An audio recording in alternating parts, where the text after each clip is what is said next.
The more I thought about it, the more excited I got. On my way back home, I splurged another 1,000 yuan on 2 bottles of liquor. Tonight, I was definitely going to have a good drink. When I got home, my brother-in-law's dejected look said it all. Another 5,000 yuan down the drain.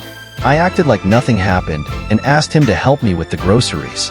After picking up my kid from school, I called my wife to remind her to be careful on her way home from work. Then I carefully arranged a bouquet of roses on the dining table. Looking around at the people I was closest to, yet felt so distant from, I couldn't help but laugh. My wife complained about how expensive the liquor was, and I replied, "It's not every day Xiaolei comes over. We're family. This has to be special." Halfway through the meal, my wife got a phone call. She said her best friend needed her for something, so she'd be heading out and told us to continue without her. I knew exactly what her little scheme was. As she was about to leave, I gently grabbed her arm and said, "Honey, don't hold back. While you're out, buy yourself some nice clothes." After she left, I pulled out my phone. I had long since installed tracking software on her phone, and every time she checked into a hotel, I saved the screenshots. These would be useful for my revenge later. After my brother-in-law left, I spent time with my daughter, telling her stories and feeding her peeled grapes. We played hide and seek, and I spoiled her like a princess. My goal was simple, to make sure she couldn't live without me. But if I divorced her mother, I had no intention of keeping her. I wanted her to stay with her mother, so they could grow to resent each other, tearing each other apart. Thinking about that gave me a strange sense of satisfaction, and I felt a surge of energy for work. Right? I make my money trading funds online. Before my wife started cheating, I handed over all my earnings.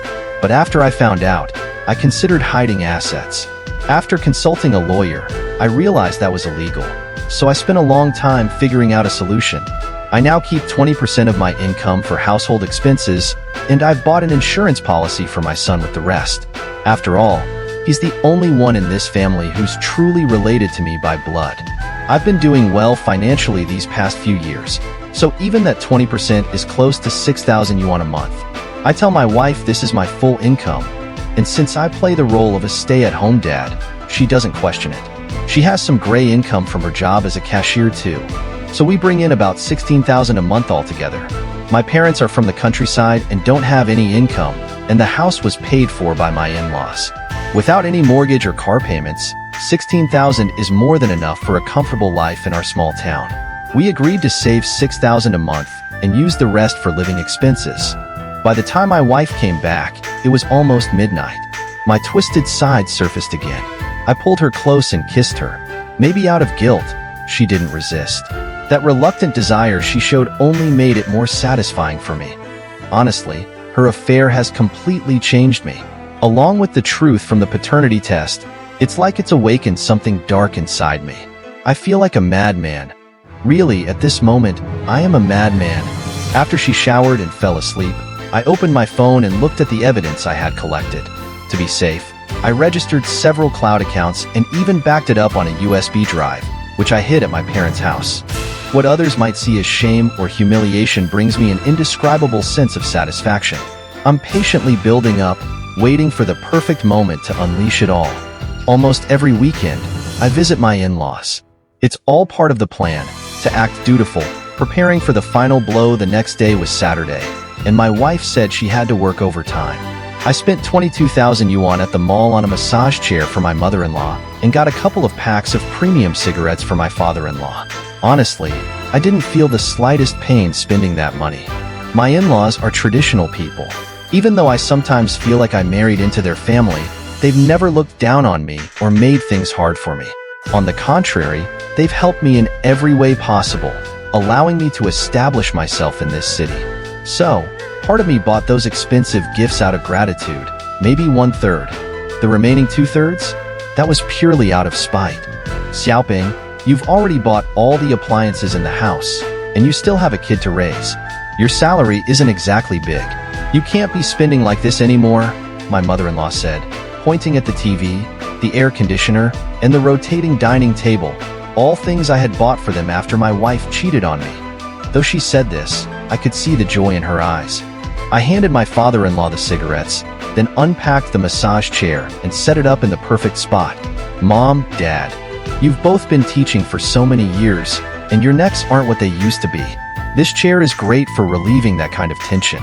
Don't worry about the money. I wouldn't even be living in this house if it weren't for you two. Without you, I wouldn't have made it here. I sighed, trying to make my voice sound a little choked up. Mom, come try it out. See how comfortable it is. Oh, Xiaoping, you're so much better than that good-for-nothing Xiaolei. My mother-in-law was getting emotional, teary-eyed from my act. I pretended to wipe a tear, mostly to hide the smirk forming at the corner of my lips. Brother-in-law, you're here? My brother-in-law, Liang Lei, walked in unexpectedly, breaking the moment. My mother-in-law's face darkened as she sat silently in the massage chair, and my father-in-law's expression soured the moment he saw Yang Lei. Without a word, he turned away in anger. The scene was almost too ridiculous to believe. Oh, Xiaolei, you're back? I greeted him, trying to ease the tension in the room. Liang Lei had been living in a rented apartment for years. My in-laws had spent all their money helping him pay off his debts, so he rarely came home unless he needed something. Knowing him as well as I do, I figured his sudden appearance had to mean something. Sure enough, Liang Lei announced that he had been dating a girl for 6 months and that they were planning to get married. The only thing she wanted was a house and a car. Upon hearing this, my father-in-law exploded. All the money we saved to help you buy a house has been wasted, and now you have the nerve to ask us for more? What are we supposed to buy it with? Liang Lei, spoiled his whole life, wasn't about to take that quietly. He shouted back at his father. You bought my sister a house, so why can't you buy one for me?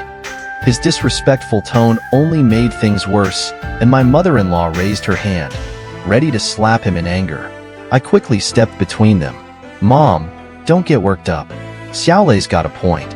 He's ready to turn his life around and settle down. You and Dad don't need to worry. Xiaolei's like a brother to me. I'll figure something out for the house and car. A wicked thought crossed my mind, and I couldn't help but smile. My words instantly brightened Liang Lei's face. Brother-in-law, I'm counting on you. He completely ignored his parents, throwing an arm around my shoulder. You're like a second father to me.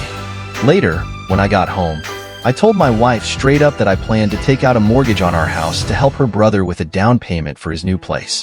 To my surprise, she was furious.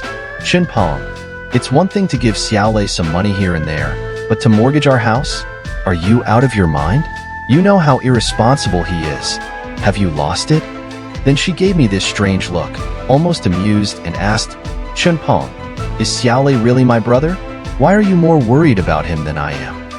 I grabbed her hand and earnestly explained, Honey, if it weren't for your parents buying us this house, we wouldn't be living this comfortably. Sure, Xiaolei has his faults, but he's still their son. When he's in trouble, who else is going to help him but us? As I spoke, I could barely contain my laughter inside, but on the outside, I kept up that humble, pleading expression. My wife opened her mouth to argue, but nothing came out. She couldn't think of a comeback, and I knew at that moment, I was halfway to victory. The house was in her name, thanks to a prenuptial agreement, so whether we mortgaged it or not, it didn't affect me at all. And giving a gambling addict like Liang Lei money for a house? The thought alone had me giddy. I knew how this would end. It was all going to go up in smoke. But what about the mortgage payments? How are we going to pay those back? My wife asked, still concerned. Don't worry, honey. I'll talk to Mom. Either Xiaolei will repay it, or we'll split the debt with them. Once he's married, he won't be our problem anymore. I patted her shoulder reassuringly. With a sigh of resignation, my wife finally gave in. She's been working as a cashier for years, and she's tight with the people at the bank, so I didn't even have to lift a finger to handle the mortgage. I didn't want to get involved anyway. Signing anything could hurt my credit, and with someone like Liang Lei, I had a pretty good feeling the whole family was going to end up in financial ruin. On the day of the mortgage signing, I drove Liang Lei to the bank. Watching my wife flirt with the loan officer, with their playful banter, made everything crystal clear to me. They probably had something going on. I asked Liang Lei for a cigarette, but before I could even light it, I burst out laughing. I just couldn't help it.